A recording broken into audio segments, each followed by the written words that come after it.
guys, Vivian's here. Postcard from Cebu. I love you, baby. Safety in the Philippines, especially with respect to natural disasters.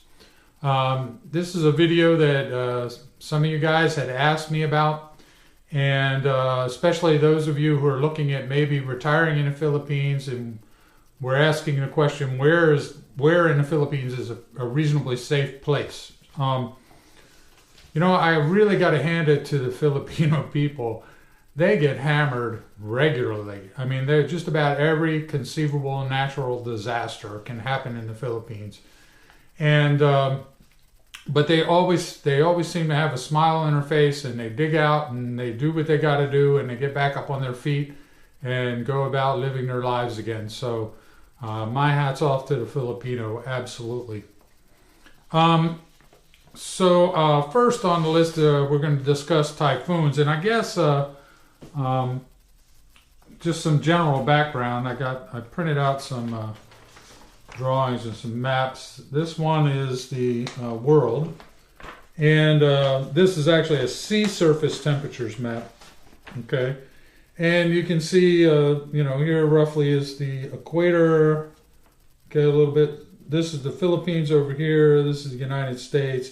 The red are the very warm sea surface temperatures. Okay, and this is today.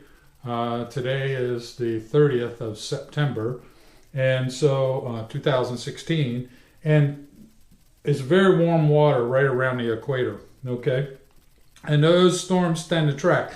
If you're an American, you're probably used to looking at the hurricane season here in America. Hurricanes, waves come off of Africa and they travel across the ocean. They form up. This is actually Hurricane Matthew here. And then they usually take a turn. They'll take a turn up based on what steering winds in the atmosphere are doing. And usually the same thing happens over here. They'll get near the Philippines and then they'll turn up, which is why this part of China and Japan get hit rather frequently with it. So this is the current situation, and those are sea surface temperatures. Just kind of get you oriented with respect to where Philippines is in the world. So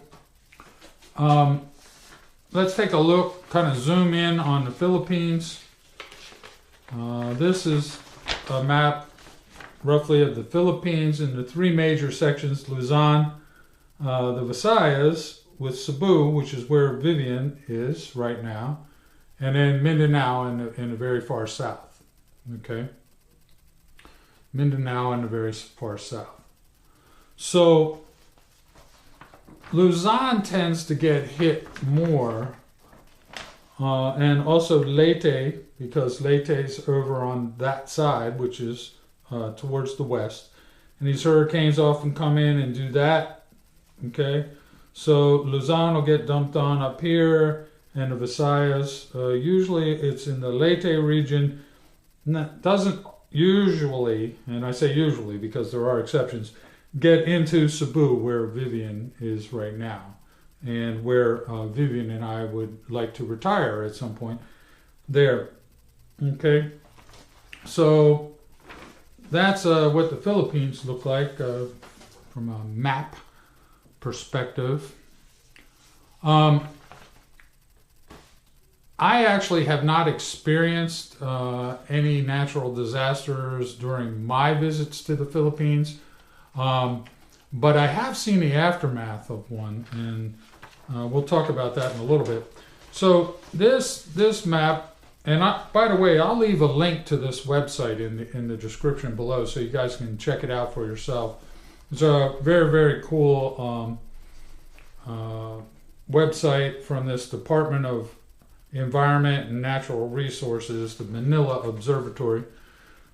The blue shows the highest incidence of typhoon activity. Okay, so up here in Luzon, the northern part of Luzon, is where they get hit the most, and then this next shade of blue is a little less incidence. Kind of in the middle is this section here, And then lower down on the scale is the central Visayas and the eastern and western Visayas, Cebu being right here, okay? And then even less in Mindanao.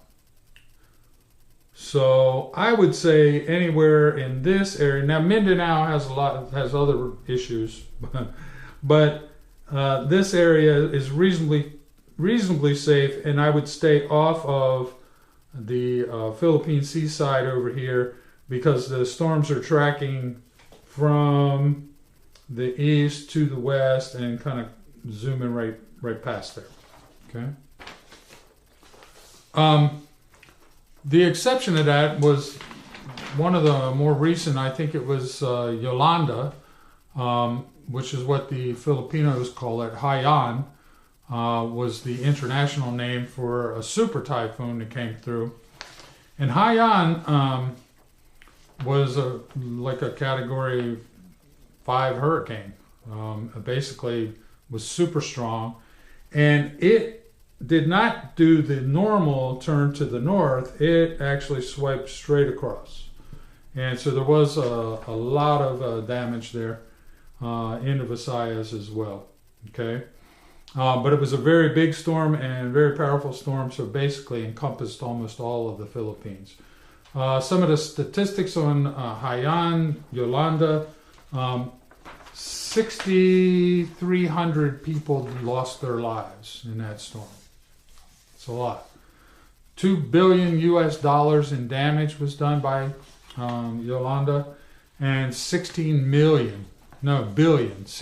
billion people were affected by that storm. Now that's probably not just in the Philippines, but that's 16 billion overall.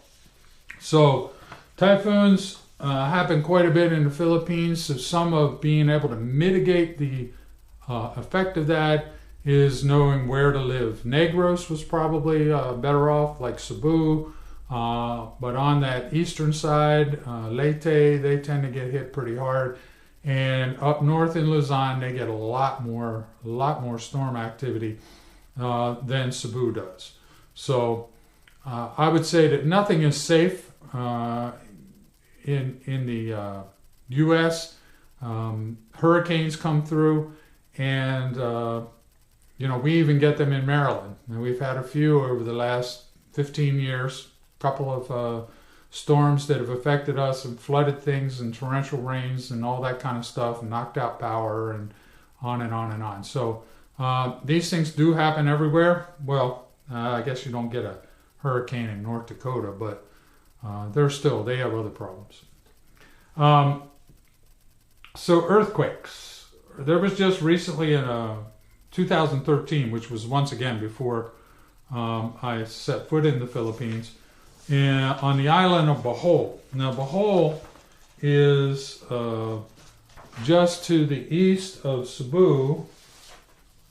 If here is Cebu, Bohol is this island right here.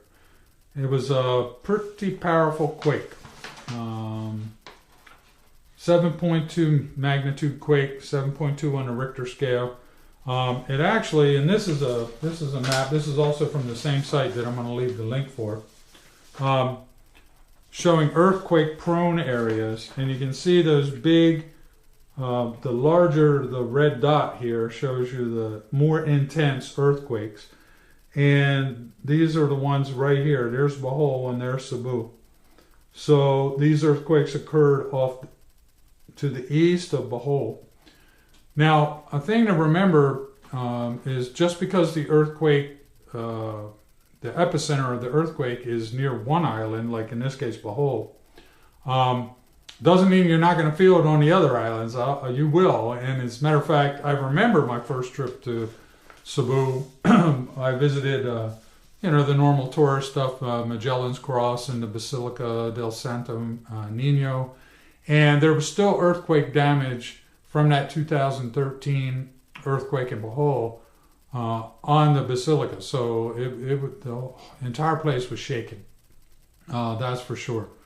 In 2012, there was a 6.7 magnitude quake on Negros, which is just to the west of Cebu.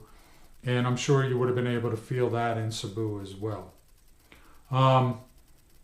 Interestingly, I read an article today about the San Andreas Fault in California, and there was a series of small quakes, 4 point something on Richter, and but was many of them, and they happened in succession. And so Californians always talk about the big one.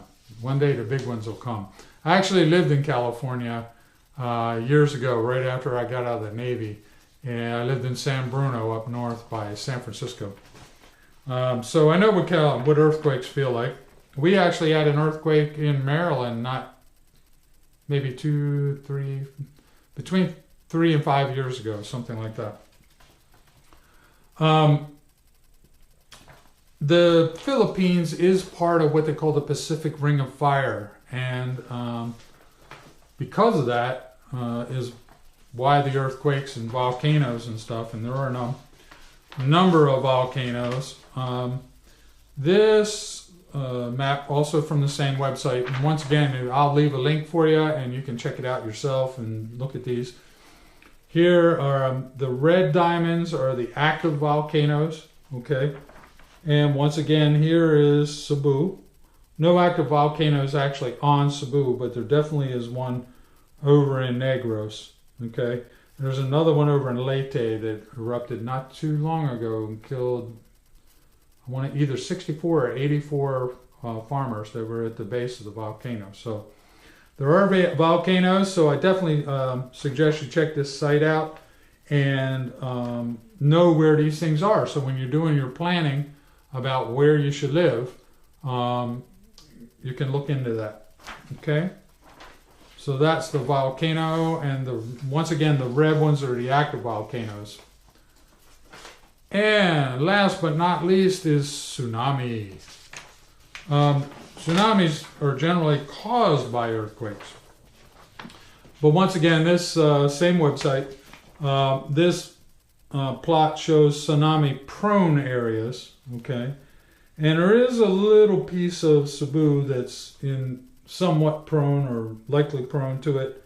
But to be honest with you, anywhere in that area, especially with volcanic or earthquake activity, there are going to be tsunamis. There's down here, it's not on the map, is part of Malaysia called Sabal. The earthquake in Mindanao actually caused a tsunami to cross and hit Sabal. So guys, sure you want to move to the Philippines? Now I tell you what, aside from that, the place is beautiful. You'll love it, and especially if you have a beautiful Filipino wife and you want to retire. I like it there myself. But do keep those things in mind when you're deciding where you want to settle down, where you want to live. Take a look at those resources. Like I said, I'll put it in the links or in the comment section so you can, or not the comment section, the description. I'll put a link to the site there, and you can check all this out for yourself. Thanks again, guys. Thank you for watching. Up there somewhere is that subscribe button. Click that subscribe button. We'd love to have you join us. Feel free to leave comments in the comments section, as long as they're appropriate, of course. But like I said, the idea for this video actually came from you guys. You told me that you wanted me to look into this for you, so I did. Feel free to leave comments, anything you want me to talk about, look into. Let me know what that is, and I'll be happy to do that for you. Thanks so much for watching, guys. Bye.